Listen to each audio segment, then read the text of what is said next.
Hey folks, this is Zach once again. I'm back with another reaction video, and today we're going to be reacting to SCP-5853, Ticky Taffy Town by Dr. Bob.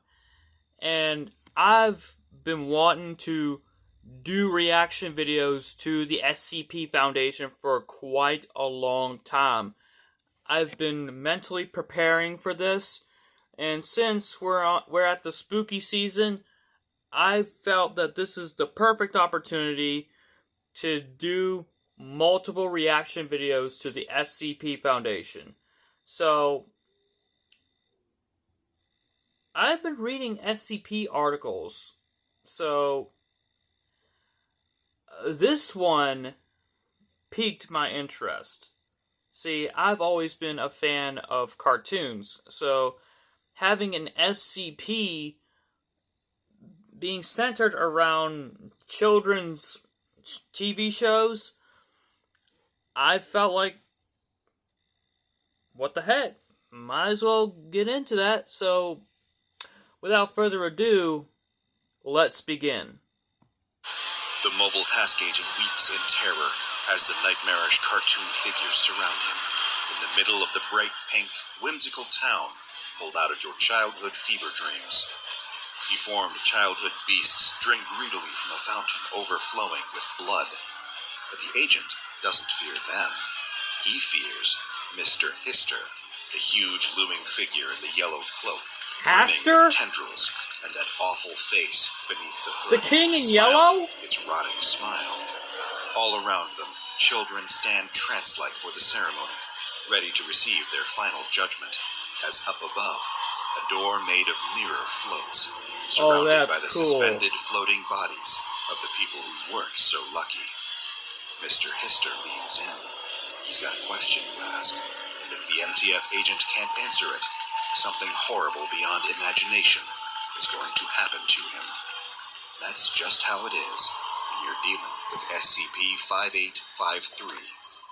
SCP-5853 refers to a line of packaged taffy candies.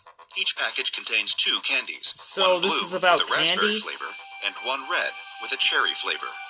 The blue candy appears to have no anomalous effects or adverse effects at all, aside from getting stuck in one's teeth. However, the red candy is a different story. Almost choked on my own Anyone saliva. who consumes the red candy and recites Hate a it when key I do phrase that. will be teleported to an extra-dimensional shape, seemingly identical to the Oh, location that's of Ticky awesome. Taffy Town, a 90s-era television show that advertised That the is candy so and has been awesome. designated I wish that could be a real SCP-5853-A. thing. It was the UIU, a branch of the FBI specialized in investigating paranormal occurrences, who first identified the anomaly after they noticed a correlation between the airing of SCP-5853-A episodes and the disappearances of children. The show and its corresponding candy have been linked to approximately 3,500 child disappearances between the years of 1994 and 1999. Whoa! As the UIU looked into unexplained disappearances during these years, a peculiar pattern began to emerge among several cases. The missing child was most recently seen in or entering a kitchen pantry. The only evidence left behind was a pile of open Ticky Taffy wrappers, specifically the blue raspberry variety. Shortly before their disappearance, the child was watching an episode of the show featuring the character Mr. Hister, and the missing child's parent could hear the show's theme music just before the child vanished. After a UIU operative's child joined the list of missing kids, the case was turned over to the SCP Foundation, along with all of the UIU's findings up to that point. Though episodes of Ticky Taffy Town can no longer be accessed by the public or by anyone outside of specific Foundation-approved testing, there are descriptions of the show's 5 main characters, or entities, included in the official file. They range from standard children's entertainment fare to imagery that is deeply disturbing. First, there is the fatherly, patient Mr. Squibbles, a bipedal Davy humanoid with the Jones? head of a plush octopus and a wardrobe consisting of khaki trousers and a red sweater vest. He is responsible for imparting each episode's lesson. Next, there is Mrs. Bobble, a stereotypical clown with blue hair, white makeup, a red nose, and oversized, multicolored clothing. She acts as the questioner of the episode's theme or lesson, raising these questions but why do we even have a clown there? The source of mischief in Ticky Taffy Town is Kizzywing, a small entity resembling a bipedal feline. Okay, that's a lot better. And an oversized head. Though the entity is mischievous, it is also benign and largely childlike in its behavior. Kizzywink has a companion named Francipans, a small, round, plushy avian with a hammer in place of its beak. Acting as an annoying sidekick to Kizzywink, the entity will fly around the screen. I'm starting to like Kizzywink Kizzywink. with its hammer beak as a form of slapstick comedy. Yeah, to hell with that clown. There is the infamous Mr. Hister. Oh, here we go. This entity is not depicted as overtly hostile, but its appearance is the most troubling. Yo, I do not trust that clown. This humanoid entity stands whenever there's a clown named Bobble, you know something's about to go down. Robe with a hood. The entity propels itself through the world with tentacles that emerge from beneath its cloak. Any attempts to produce an official description of the entity's face have proven difficult, due to the notable video distortion effect caused when the entity enters the frame. The closest current description of its face describes it as resembling a misshapen, tumorous human skull. A standard Mr. Hister episode of SCP-5853 I do not trust that clown. like most children's shows, with vivid colors, pleasant lighting, and cheerful Yo, music. someone needs to get rid of that The clown. cast teaches standard lessons such as how to tie your shoes, why it's important to brush your teeth. With the cat, that's a lot better. Honesty. When Mr. Hister enters the frame, however, Yeah, keep the cat. Get rid of the clown. The video quality dulls. The colors become oversaturated to the point of becoming almost nausea-inducing, and the contrast decreases dramatically. The visuals aren't the only thing that change in Mr. Hister's presence. The subject matter also shifts in tone, as Mr. Hister torments the rest of the characters. Kill the clown. Kill the clown. And distressing lessons such as, your parents will soon die, and so will you. Whoa. And I feel nothing but the nothingness. Or the particularly evocative, you may not believe in the slaughter, but the slaughter believes in you. When Mr. Hister leaves the scene, he always recites this phrase, I shall now be departing to the land of right, with the truth of red, to be my might. This phrase is thought to be related to the various child disappearances attributed to the show. Okay, but On January 4th, 2000, lead researcher what Frank does this Monroe have to do with... conducted the first test involving SCP-5853-A, What does this have to do with children's entertainment? accompanied by junior researchers Tracy Klaus. Why and would you Morgan even Eskew, put that in a supervised children's by Ethics show? Committee consultant Jennifer Lamb. Monroe began the test with D-Class 643980 restrained to a detainment chair in the middle of an observation room, placed in front of a television set. D-643980 was also hooked up to standard medical equipment to measure his vitals, while the junior researcher scanned infrared, ultraviolet, and other frequency wavelengths of the television program for any anomalous activity. With this setup in place, lead researcher Monroe signaled for the test to begin. The television was switched on and began to play Ticky Taffy Town Season 1, Episode 3, the first on-screen appearance of Mr. Hister. As the episode began, everything proceeded normally, aside from a small increase in Hume levels. As it progressed, however, the D-Class became increasingly agitated, his heart rate and perspiration increasing. He demanded to know why the show was chosen, explaining that he had childhood memories of the Oh, sorry, we have advertisement. Yeah, let me get rid of that. program. His younger brother used to watch the show all the time, until he disappeared. Upon hearing this, Ethics Committee consultant Jennifer I Lamb don't became remember visibly watching distressed, anything but advised like the research team that, to like proceed with this. the test, in spite of this unforeseen emotional Being component. born in the 90s, After the episode finished, I don't remember D64390 watching something like was that. freed from his torso restraints and given a microphone, earpiece, receiver, and shoulder camera mount. He was then given a package of SCP-5853, at which point he remarked that he ate them as a child, but only ever ate the raspberry flavor. I don't remember eating anything like this. He was instructed to eat the cherry The only piece, taffy then I recite was the phrase, eating is flesh is not the truth. normal taffy. Like, At this point, the theme song of Ticky Taffy Town filled the room. I don't remember the D-Class candy vanished from brand, sight, but disappearing from the I remember observation room eating altogether. Dr. Monroe was able to Laffy maintain Taffy. communication with D64390 I remember via that, the Laffy microphone and Taffy. receiver, and the research team monitored his I video don't remember feed. eating Ticky Taffy, D-Class but I began remember in a eating dark Laffy place, Taffy. one single stream of light splitting the center field of view. After some resistance, he continued into the unknown, stumbling out of Mr. Squibble's treasure chest. Upon exiting the chest, the larger landscape could be seen, an exact replica of the Ticky Taffy Town set, with a blank white backdrop covering any areas not usually seen by the audience. As the members of the main cast, with the exception of Mr. Hister, entered the area, the D-Class hid in the chest. The four chattered excitedly about an upcoming town meeting before Mr. Squibbles opened the chest and discovered the Why? D-Class hiding inside. He was instructed to engage with the entities until the Foundation could come up with an appropriate extraction plan. The D-Class became distressed and swore, prompting Mrs. Bobble to turn a glowing red until Mr. Squibbles calmed her down. Kizzywink asked the D-Class his name, and he answered I like that it was Kizzywink. Davy. At this point, the entities instructed Davy to follow them to the town meeting, where he would be their esteemed guest. Together, they left the house, entering an area made up of the miniature town from the show's opening sequence, only grown to full scale. In the background was the same vacant white backdrop, as well as seemingly infinite copies of the same town landscape. Davy and the group followed a long road toward a cobblestone town square. As the research team watched the video feed, they could see that other pathways in the background were occupied by their own versions of the main cast of characters, all walking toward the same central location. These groups were accompanied, much to the horror of the research team, by small children. Each of the houses along the path was printed with a number corresponding to an episode of Ticky Taffy Town that featured Mr. Hister.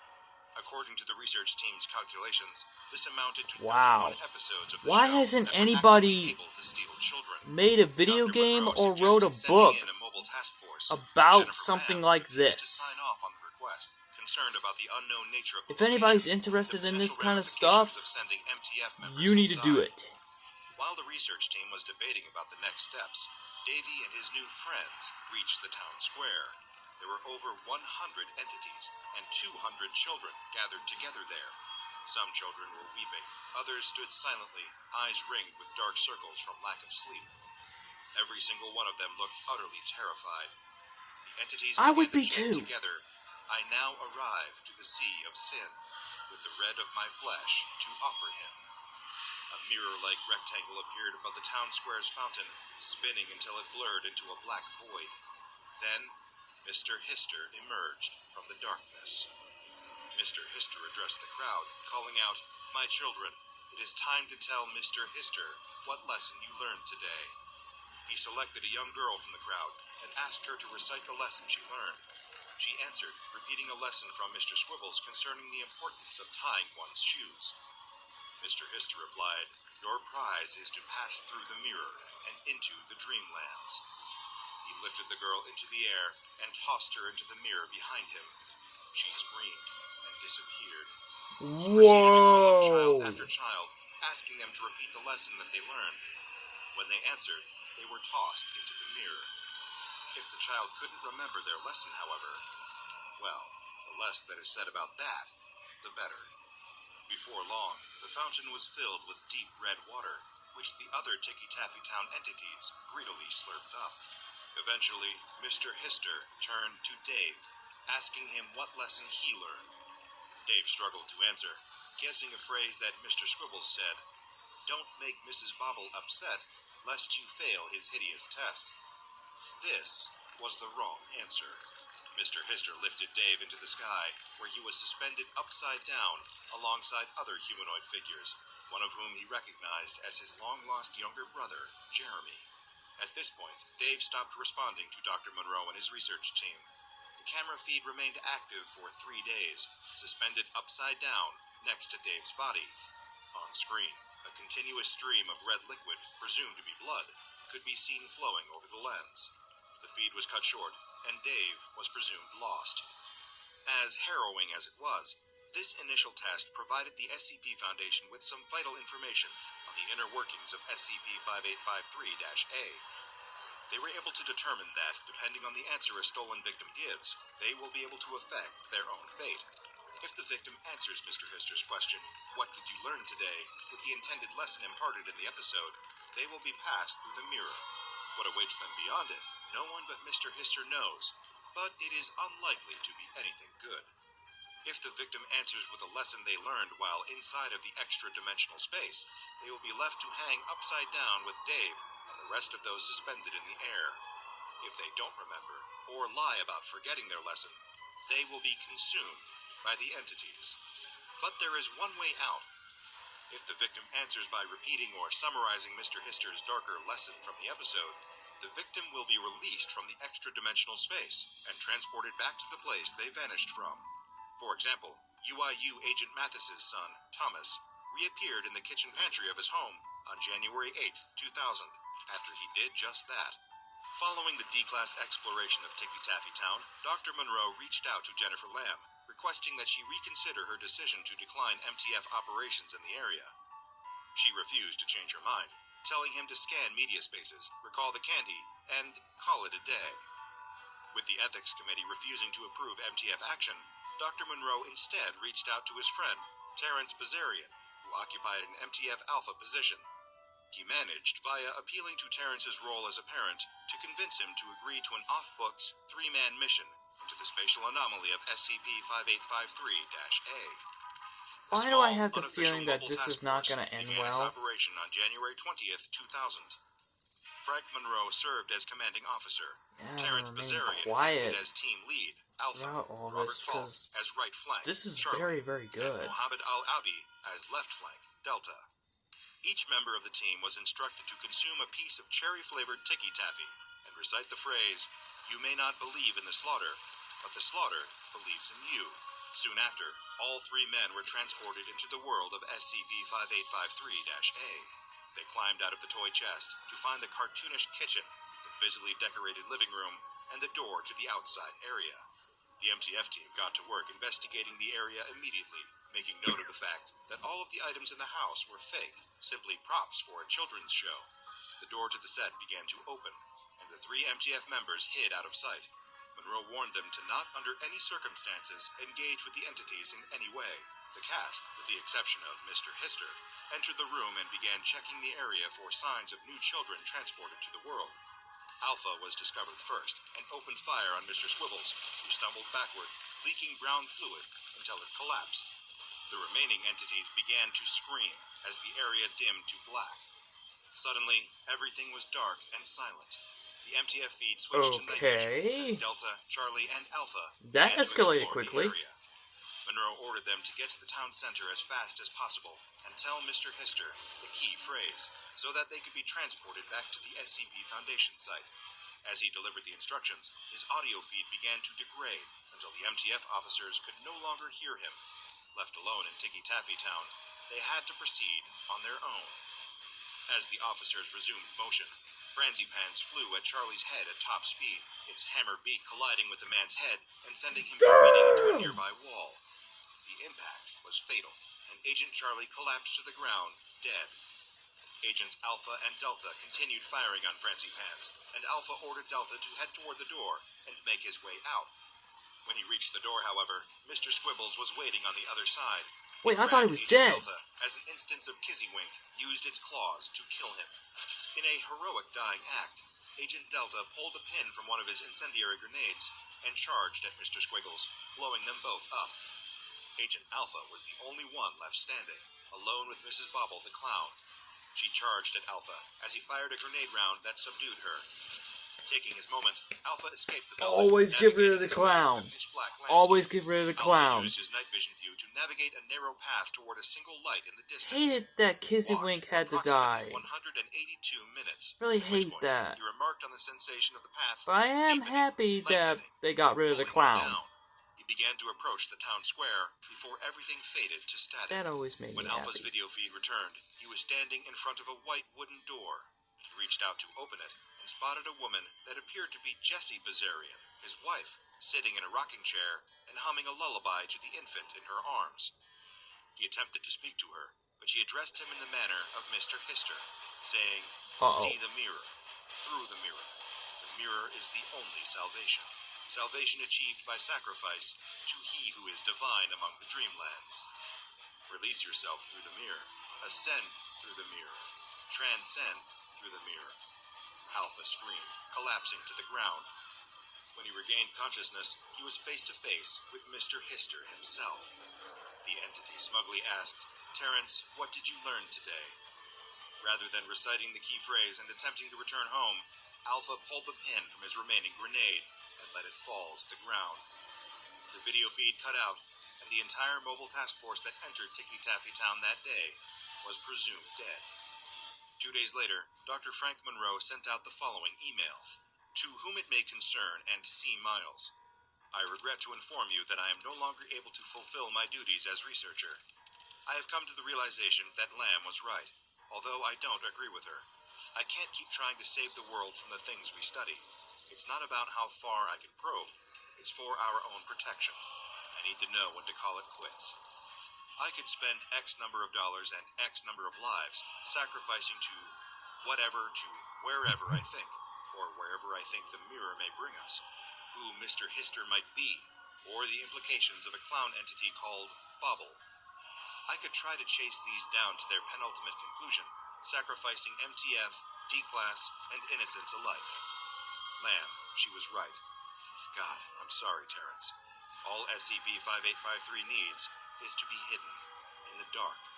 I'm sorry, I'm just not made for this. Not anymore. I can no longer do this. Let me forget. Let me go back.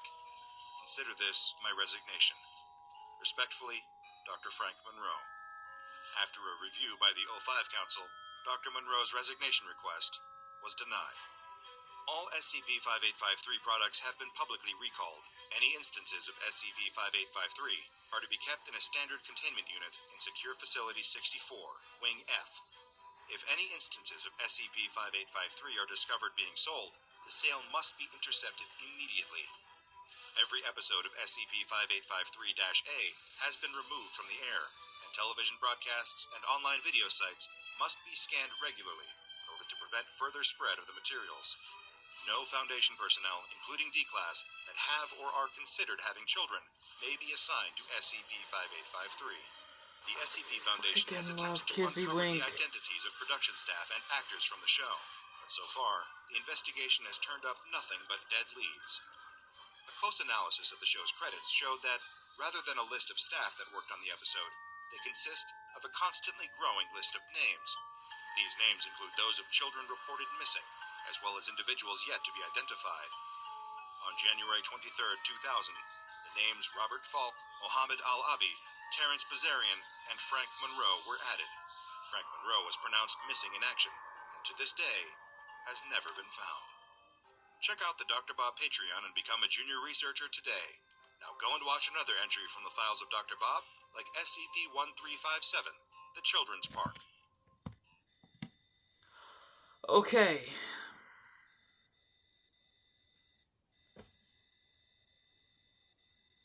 That was amazing! And the animation here is so fluid.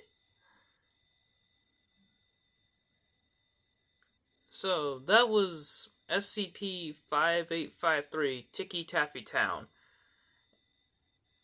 I gotta say, that actually inspired me to write a book. Believe it or not. Throughout the video, I've been thinking, what if someone wrote a book about this? Not the whole Ticky Taffy Town thing, but something similar. And I hope someone makes a game out of this. Like they did with the IKEA. The IKEA thing, someone made a game out of that. Someone needs to make a game out of Ticky Taffy Town.